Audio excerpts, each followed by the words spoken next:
네, 안녕하세요. 이불의 알릴레오 39회 39번째 시간이 되겠습니다. 네, 잘 지내셨죠? 네, 이번엔 지난번에 이어서 유의 수준을 분포를 이용한 그림이죠, 그림. 이 그림을 이용해서 유의 수준 개념을 계속해서 설명해 보도록 하겠습니다.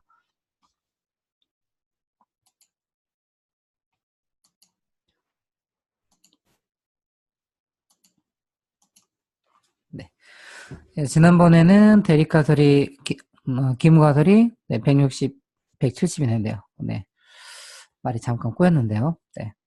네, 지난번 시간에는 이 모집단의 평균, 뮤에 대해서 모르지만 요거에 대한 입장이 있었습니다. 그래서 기무가설 H 널이라고 하고요.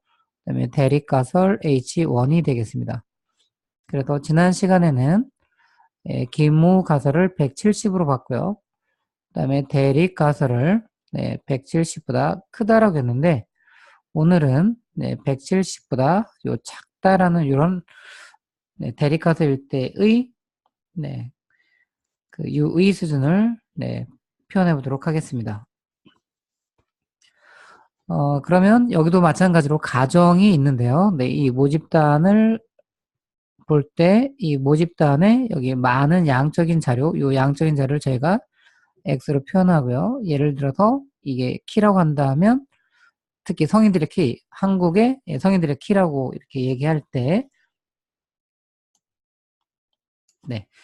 얘기할 때 이런 것들이 단전 X가 되는 거고요. 그 X의 요 분포, 그래서 요 X의 분포, 즉 모집단의 분포는 정규 분포다라는 가정을 먼저 하고요.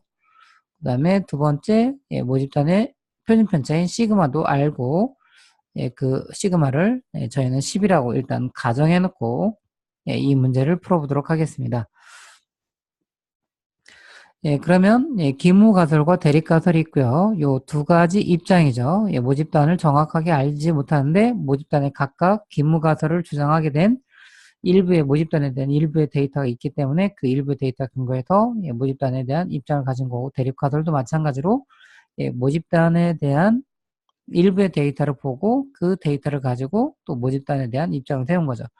그래서 기무가설은 모집단의 평균을 170으로 본 거고요. 또 이번 대립가설은 평균을 170보다 작은 거로 본 겁니다. 그렇다면 이 모집단을 그림으로 잠깐 또 이렇게 그려보면요. 요 X축을 잘 보시면 요 X축이 뭐냐면 이 모집단의 하나하나의 값들이 되겠죠. 그런데 중복이 허용되니까 기무가설 입장에서는 이 모집단을 정규 분포로 보고요. 특히 중심을 170으로 보겠죠. 그래서 이런 식으로 표현해 보겠습니다. 그래서 여기를 뮤를 170으로 지금 보고 있고요. 요 평균과 모집단의 평균과 10 정도 다름을 보이는 이런 X들로 이루어졌다라고 모집단을 바라보는 거죠. 요게 기무가설이 참이라면 기무가설 입장에서는 이렇게 모집단을 바라보겠다는 거고요. 이 대립가설 입장에서는 이번에 작다니까 이런 쪽에 있는 거죠. 이 모집단을 이런 식으로 바라보고 있는 거죠. 그러니까 요 대립가설도 요 정규 분포긴 한데 이 평균이 기무가설보다는 작게 보고 있는 거죠. 이렇게. 이거는 대립이 참일 때 이렇게 본다는 거죠. 그런데 기무가 맞는지 대립이 맞는지는 모르죠. 그래서 저희는 어떻게 하는 거냐면 기무가설과 대립가설을 주장하는 쪽이 합의할 만한 그런 방법으로 표본을 뽑는 거가 되겠죠. 그래서 이 표본에서 요 n명을 뽑고요. 저희는 계산하기 편하기 위해서 요 n을 100명으로 이렇게 해보면 요 x니까 x1부터 해서 x 100까지 존재하겠죠. 그래서 요 x 100명의 성인들의 키가 되겠고요. 이 성인들의 키에서 지금 저희는 평균에 관심이 있기 때문에 요 하나하나의 값보다는 요 100명의 평균 그게 이제 x바가 되겠고, 요 x바를 뭐라고 하냐면 표본의 평균이라고 한다고 했죠. 예. 그런데 여기도 잠깐 또 생각해 보면 이렇게 표본을 뽑지만 표본의 후보로 나올 수 있는 것들은 이것도 표본이 될 수 있죠. 여기도 x1부터 또 x100으로 이루어진 이런 거 되는데 여기는 x와 파란색으로 표현한 요 x와 요 지금 주황색으로 한 요 x가 중복이 될 수도 있고 안 될 수도 있죠. 그런 식으로 해서 여기 하다 보면 이 표본으로 뽑힐 수 있는 후보들은 엄청나게 많이 존재하죠. 그럼 여기서도 우리는 x바가 있고요. 여기서도 x바가 있죠. 그래서 요 x바의 분포, 즉 표본 평균의 분포에 대해서 저희가 33, 34에서 이렇게 얘기했잖아요. 네. 그런 것들이 이해가 된다면 실질적으로는 요 표본이 누가 뽑힐지 모르지만 요 하나의 표본이 뽑히는 거가 되겠죠. 실제에서는. 예, 그렇다고 한다면 요 x바의 분포를 우리가 알 수 있습니다. 그래서 기무가설에서 모집단을 이렇게 바라보기 때문에 이런 쪽에서 우리가 표본을 뽑는다면 x바의 분포는 이 모집단이 정규 분포니까 이 x바의 분포는 무조건 정규 분포가 되고요. 평균은 여기 있는 평균과 같습니다. 그래서 뮤가 되고요. 그런데 여기는 모집단이 참일 때는 뮤를 170으로 보는 거고 대신에 x바의 표준 편차는 작아집니다. 그래서 루트 n분의 시그마 이런 식으로 작아지는데요. 이걸 계산하면 저희는 계산하기 편하게 해서 이 n을 100으로 넣고요. 이 표준 편차를 10으로 놨습니다. 그러면 1이 되겠죠. 그래서 이거의 최종적인 표현은 이렇게 되겠죠. 다시 한번 정리한다면 정규 분포고 평균은 170. 요 x바들의 표준 편차인 루트 n분의 시그마는 1인 이걸 이제 제곱으로 표현하죠. 이런 분포를 따르겠다는 거죠. x바는. 이번에는 대립이 맞다 한다면 이런 모집단에서 표본이 뽑혀지겠죠. 그러면 거기에서 뽑히는 이 x바들의 분포로 본다면 여기도 대립 가설도 이 모집단을 정규 분포로 봤기 때문에 x바들의 분포도 정규 분포고 평균은 여기는 170보다 적은 거로 보고요. 여기 루트 n분의 시그마도 아까랑 똑같이 이런 식으로 되겠죠. 그래서 지금 보시면 요 보라색 같은 경우는 기무가 참이라 한다면 이런 xy 분포 이런 분포를 따를 거고 지금 이걸 하늘색으로 한다면 이거는 대립이 맞다면 이런 xy 분포를 따르겠죠. 또 이것도 이제 다른 화면으로 잠시 넘어가면요. 네. 이제 x바에 근거해서 저희가 이제 x바를 그려보도록 하겠습니다. 이번에 이제 x축을 잘 보셔야 되는데요. 이번엔 저희가 보는 거는 x바입니다. 그럼 기무가설이 맞을 때의 x바의 모양을 그린다면 좀 더 이렇게 높이 올라가겠지만 그냥 그림상은 그렇게 많이 높이 올라가지는 않겠습니다. 여기가 바로 이 x바 기무가 참이라면 여기 170이고요. 여기는 루트 n분의 시그마가 되겠죠. 여기는 뭐가 되냐면 1이 됩니다. 그러면 요거는 기무가 참이라면 이런 x바의 분포를 따르는 거고요. 대립이 참이라고 한다면 대립은 이런 형태가 되겠죠. 이런 형태가 되고 여기는 얼마인지 관심보다는 이제 170보다 작다라는 거가 되겠죠. 여기도 마찬가지로 1이 되겠습니다. 이거는 뭐냐면 대립이 참이라면 이런 x바의 분포를 따르겠다는 거죠. 그러면 저희는 아까도 다시 이제 계속 얘기하고 있지만 저희는 모집단으로부터 표본을 뽑고요. 이 표본으로부터 x바를 뽑는데 x바를 구하게 되는데 이 표본의 후보들이 엄청나게 많기 때문에 여기서 나올 수 있는 이런 x바들도 엄청나게 많겠죠. 그럼 과연 표본에서 어떤 x바를 만나면 이 데이터는 기무가설을 지지하는 건지 또 대립가설을 지지하는지에 대한 기준이 있겠죠. 그래서 x바가 어떤 값이면 예를 들면 x바가 어떤 값보다 작으면 이거는 대립가설을 지지하는 거고 x바가 어느 값보다 크면 이거는 기무가설을 지지하자라는 이런 기준이 되겠죠. 그러면 그런 기준들은 엄청나게 많이 존재합니다. 그래서 예를 들어서 지금 저는 연두색이를 한다면 요걸 가지고 할 수도 있겠죠. 여기에 해당되는 x바. 네, 여기가 이제 요 점이 바로 x바가 되겠죠. 이 점을 해도 되고요. 이번엔 빨간 선으로 한번 이렇게 그어본다면 네.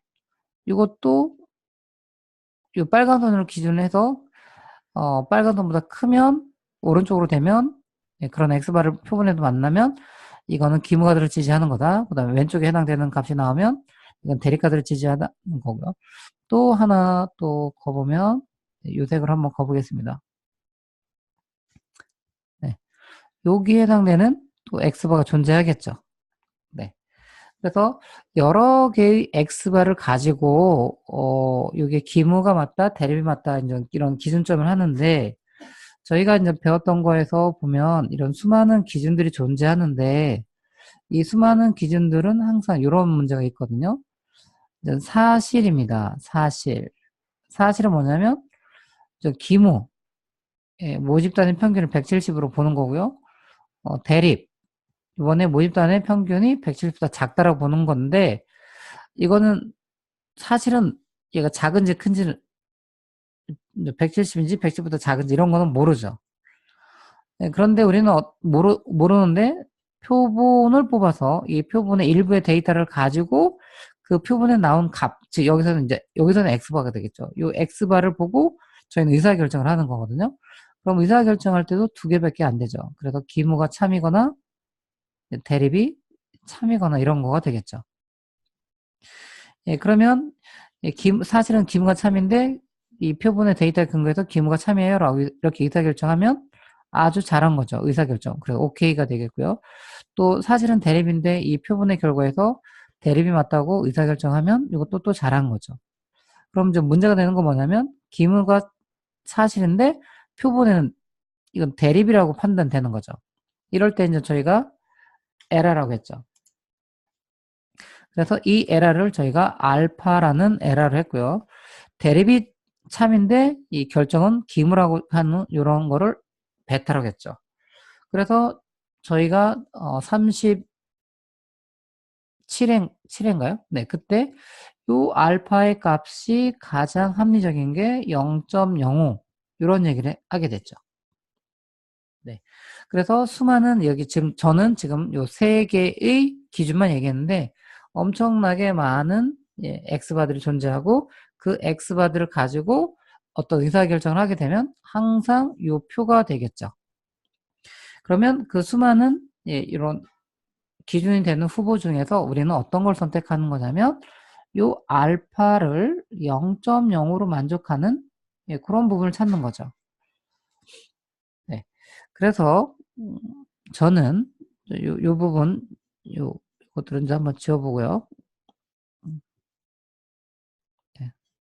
네, 그렇다고 한다면 저희 이제 녹색으로만 한다면 좀 다시 그려보겠습니다. 이렇게 되겠고요. 하늘색으로 이런 식으로 그려지게 되겠죠. 그러면 저희는 이 녹색이 기준점이 된다 한다면 우리는 어떻게 하는 거냐면 이 녹색의 연두색에 해당되는 이 x바가 존재하겠죠. 그러면 이 x바 아직 제가 표본을 뽑지 않았지만 이런 표본에서 요 x보다 큰 이런 x바가 표본에 관찰된다면 결정을 대립이 참이라고 이런 의사결정을 내리라는 거고요. 여기에 해당되지 않으면 이쪽 작은 쪽이면 의사결정을 이번엔 죄송합니다. 이게 반대로 됐습니다. 요게 기무가 되겠고요. 네, 여기가 이제 대립이 됩니다. 네. 기무가들이 평균이 170, 그 다음에 대립가들이 평균이 170보다 작다기 때문에 제가 잘못했습니다. 그러면 요 면적이 뭐가 되는 거냐면 요 면적을 잘 보면 요 면적을 또 이제 고민해 보는 거죠. 요 면적은 뭐냐면 요거는 뭐냐면 기무가 참이면 이런 사건들이 일어날 수 있죠. 기무가설에 해서 일어날 수 있고요. 물론 또 얘는 기무가설만 일어나는 게 아니라 요거는 대립이 참일 때도 이런 사건이 일어나는 거죠. 그런데 얘는 뭐냐면 요만큼은 여기 색칠하는 부분 있잖아요. 요만큼은 뭐가 되냐면 사실이 기문데도 불구하고 결론 자체가 대립으로 간 겁니다. 사실이 기문데 결론이 어디로 간 거예요? 대립. 요게 바로 알파가 되는 거죠. 그러니까 요 면적이 바로 뭐가 되냐면 알파가 되는 거고요. 예, 반대로 여기 이제 저는 보라색을 한다면 요 부분이 있잖아요. 요 부분은 기무에서도 나타나지만 대립이 참일 때도 나타나거든요. 다시 말한다면 대립이 참임에도 불구하고 의사결정은 어디로 갔냐면 기무로 간 겁니다. 그게 뭐냐면 대립이 참임에도 불구하고 의사결정이 기무로 간 거. 요 보라색의 면적이 바로 베타가 되는 거죠. 예, 그렇다면 저희는 어떻게 하는 거냐면 요 지금 주황색의 면적이 얼마가 되도록 한다고요? 0.05가 되게 한다는 거죠. 요게 바로 뭐가 되냐면 U의 수준이 되는 겁니다. U의 수준이 되는 거죠. 네, 그래서 이걸 다시 한번 정리해 보면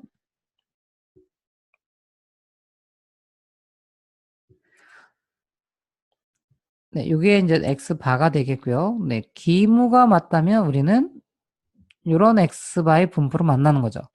그래서 여긴 평균 얼마냐면 170이 되고요. 여기가 얼마 되면 루텐분의 시그마가 되겠죠. 여기를 저희는 계단의 편에 1로 놨습니다. 이게 뭐냐면 기무가들이 참이라면 이런 x바의 분포를 따른다는 거죠. 그러면 아까도 보신 것처럼 기준이 여기 있었거든요. 이렇게. 그러면 요 면적이었습니다. 요 면적. 요 면적이 바로 얼마냐면 요 면적이 바로 알파 이퀄 0.05가 된다는 거죠. 그래서 지난 저희가 38에도 설명한 것처럼 기무가들이 맞다라고 생각하고 이 가설 검증을 진행하는 거거든요. 그래서 제가 이제 이론적으로 설명하기 위해서 대립 가설도 했는데 여기서는 저희는 기무 가설에서만 생각하시면 되겠습니다. 그래서 다시 한번 저희 가설 검증의 기무 가설을 보면 네, 기무 가설은 평균을 170으로 보는 거고요. 대립 가설을 평균이 170보다 작다라고 보는 거죠. 네. 그러면 대립가설이 되려면 이것이 되려고 한다면 표본에서 어떤 값을 만나야 되냐면 이런 기무가설이 맞을 때 이런 x바 분포를 따른데 이런 x바 분포에서 하위 5%에 해당되는 이걸 퍼센트로 보신다면 5%가 되겠죠. 이 5%에 해당되는 이런 값들이 다 뭐냐면 x바가 됩니다. 여기도 x바가 되겠고요. 여기도 x바가 되겠죠. 그러면 표본에서 이런 x바 분포에서 하위 5%에 있는 이런 x바들에 해당되는 것 중에 하나를 만나면 그때는 결론을 뭐로 내리냐면 대립으로 가라는 겁니다.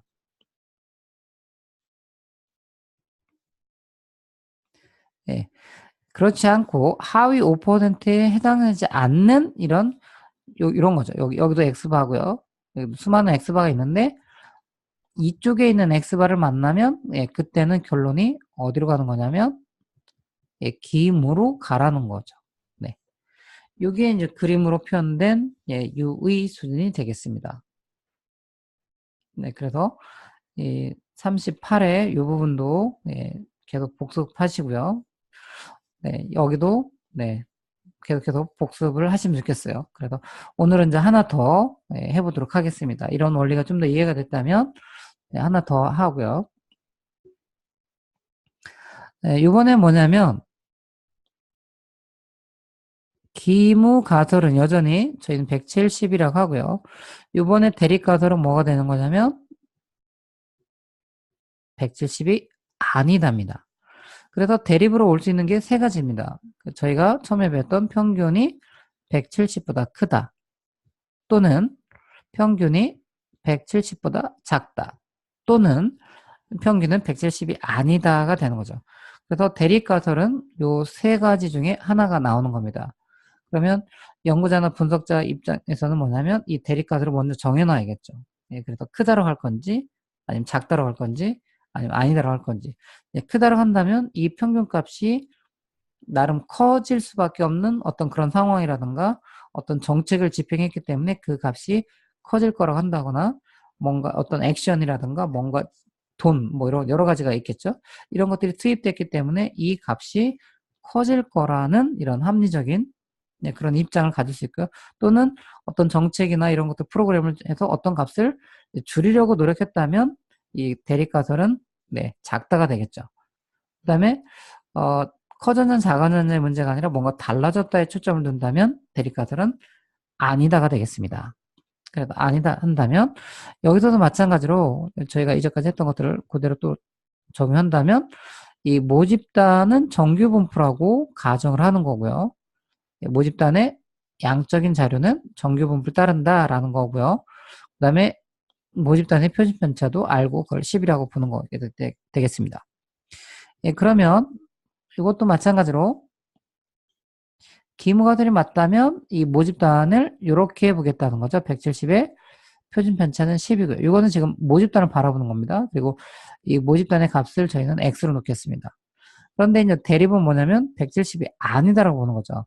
그럼 170이 아닌 경우는 두 가지가 있어요. 뭐냐면 170보다 많이 크기 때문에 아니다라고 할 수 있고요. 이번엔 또 뭐냐면 170보다 많이 작기 때문에 아니다라고 하는 거죠. 그래서 여기가 기무가 글씨가 기무가 참일 때 이런 얘기를 하는 거고요. 여기는 대립이 이제 참일 때 이런 거죠. 그러면 이제 같은 원리로 우리는 이 모집단으로부터 이 모집단을 가장 잘 대표해주는 표본을 뽑는 거고요. 이 표본으로부터 저희는 X바를 가지고 기무가 맞는지 대립이 맞는지 이런 부분 하는 거잖아요. 그런데 이 표본으로 뽑힐 수 있는 후보들은 엄청나게 많이 존재하겠죠. 그러면 여기서도 X바가 나올 수 있고요. 여기도 X바가 나올 수 있습니다. 그럼 과연 이 X바 분포를 우리는 알 수가 있는 거죠. 그래서 기무가 맞다 한다면 이런 부분이 된다면 모집단이 정규 분포이기 때문에 X바의 분포도 당연히 정규 분포, 평균은 이 모집단의 평균과 동일하고요. 그 다음에 표준편차, X바들의 표준편차는 계산상 편하게 해서 1이 되는 건 아까 보셨으니까 하면 되겠고요. 이번에는 뭐가 되는 거냐면, 이렇게 이제 이번에 작다라고 한다면, 여기도 정규 분포고요. 여기는 평균이 작다가 되겠죠. 여기는 1 되겠고요. 만약 이런 쪽에서 뽑힌다 한다면, X바는 또 정규 분포인데, 평균은 170보다 크고, 표준 편차는 1이 되겠죠. 이런 X바가 의 분포를 따르겠죠. 그래서 이것도 이제 정리를 다음으로 가보면요. 요 X축이 중요한데요. 요 X축은 X바가 됩니다. 그러면 기무가설이 맞다 한다면 이런 형태의 X바 분포가 나오겠죠. 여기는 뮤가 170, 요거의 표준 편차는 1이 되겠죠. 이게 기무가 참일 때의 X바 분포고요. 그 다음에 대립이 참일 때는 양쪽이잖아요. 그렇게 된다 한다면 이런 형태가 또 하나 나오고요. 또 이런 형태가 또 나오겠죠. 이렇게. 요거는 대립이 참일 때의 X바 분포고요.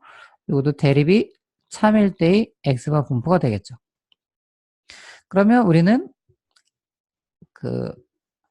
언제가 아니냐라는 거죠. 그러면 과연 표본에서 어떤 X바를 만나면 기무고 대립인지 하기 위해서 기준이 필요하겠죠. 그러면 아닌 경우는, 큰 쪽에서 아닌 경우는 어느 값보다 크면 과연 아니다 하고, 그 다음에 작으면 과연 얼마큼 작으면 이게 되겠냐라는 거죠. 그래서 여기도 보면 결론적으로 본다면 이 빨간색의 면적을 잘 보시면, 다른 말로 한다면 이 빨간색에 해당되는 이 X바가 존재하겠죠. 이 X바보다 큰 이런 쪽에 있는 이런 X바들을 표본에서 만나면 결론을 대립이 맞다라고 하는 거고요. 또 마찬가지로 작은 경우는 얼마큼 작아야 되냐면 여기에 있는 이런 X바들만큼 작아지면 결론을 대립이라고 하는 거죠. 그렇지 않으면 여기에 해당되면 결론을 기무로 보라는 거죠. 그러면 여기서도 마찬가지로 아까 같은 이런 표가 그려지는 겁니다. 이런 표가 여기서도 사실이 있겠고요. 여기도 표본을 통해서 의사결정을 하는 거가 되겠죠. 그러면 기무가 참, 여기 대립이 참. 그럼 표본을 가지고 기무가 참이라고 하고 또는 대립이 참이라고 하는 결론 내리는 거죠. 그럼 여기가 오케이, 오케이 되겠고요. 여기가 알파, 여기 베타가 되죠. 그래서 저희는 이 알파를 0.0으로 만드는 거가 되겠죠. 그러면 요 빨간색의 면적, 여기랑 네, 요 부분을 합친 게 뭐가 되냐면 여기서는 알파 이퀄 0.05가 되는 겁니다. 그래서 요 빨간색의 면적이 결론적으로는 뭐가 되냐면 U의 수준이 되는 겁니다. 이걸 표현한다면 5%가 되겠죠. 네. 그리고 이것도 잘 보시면 여기도 보면 여기는 값이죠. 그럼 결론이 대립으로 가잖아요. 요 빨간색 있는 것보다 큰데. 그런데 여기는 뭐냐면 요거 지금 검은색이 있으니까 여기는 기무가 참임에도 이런 X바가 관찰될 수 있는데 기무가 참임에도 이런 X바가 관찰되는데 의사결정하는 과정에서는 거기에 해당되는 건 대립으로 가져했기 때문에 이런 오류를 합니다. 사실은 기무인데 이렇게 하는 거죠. 거기만 있는 게 아니라 또 여기도 존재하는 거죠. 그래서 이 두 개를 합친 부분이 알파가 되겠습니다.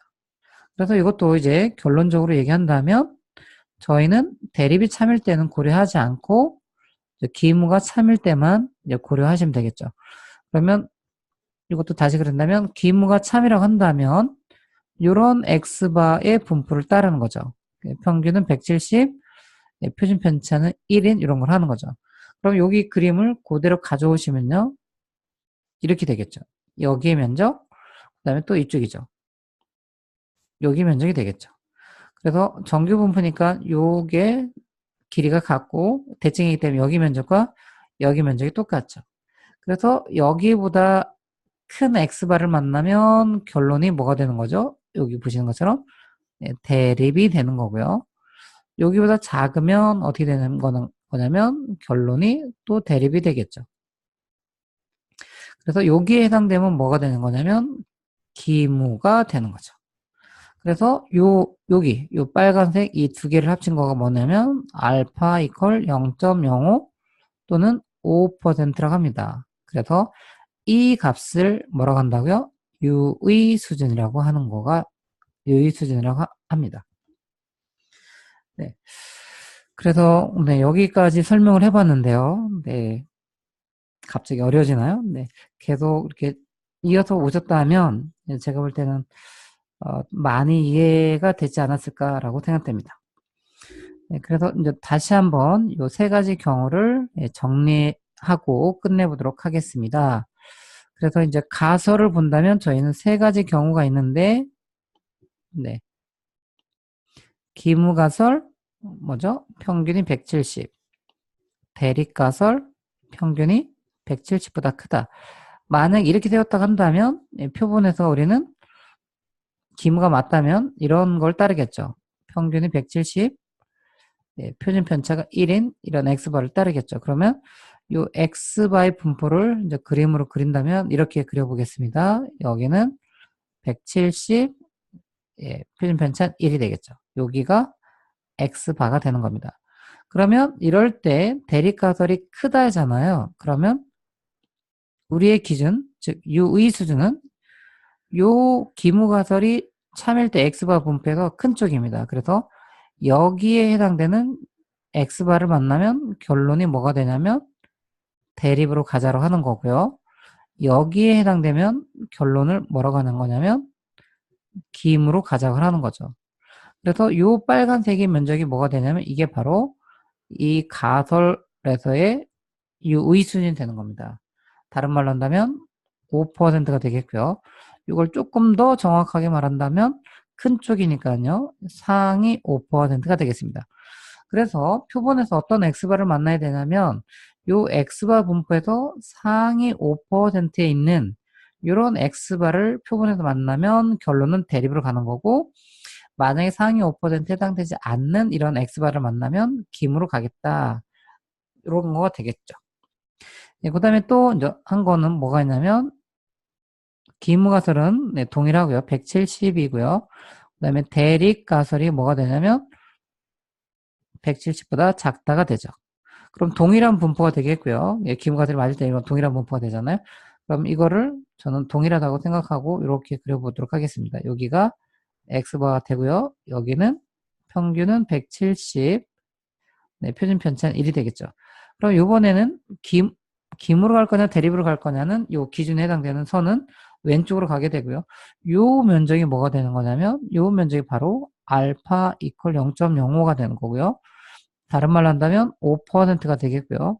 조금 더 정확하게 말한다면 하위 5%가 되겠죠.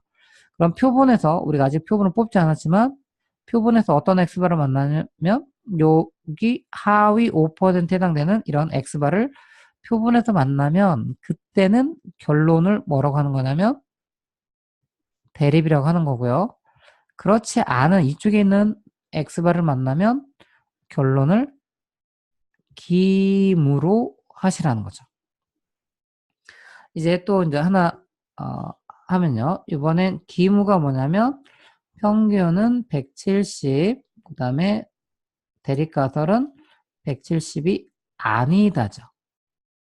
그럼 여기서도 마찬가지로 저희는 항상 기무가설이 맞다는 가정하에서 진행하니까 요 x바의 분포는 네, 평균이 170이고 표준 편차는 1인 이거가 되죠.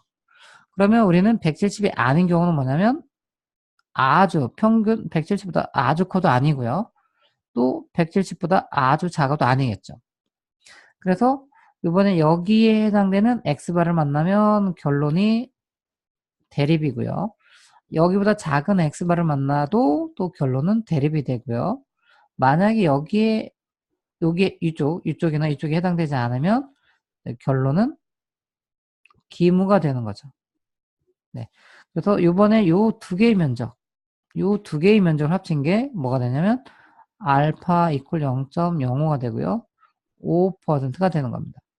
그래서 상위 2.5%에 해당되는 x바를 만나거나 이번엔 또 뭐냐면 하위 2.5%에 해당되는 x바를 만나면 여기 면적이 동일한 거는 왜 그러냐면 정규 분포고요. 정규 분포는 이 평균을 기준으로 왼쪽 오른쪽이 완전 대칭형이거든요. 그래서 면적은 동일하게 되어 있습니다.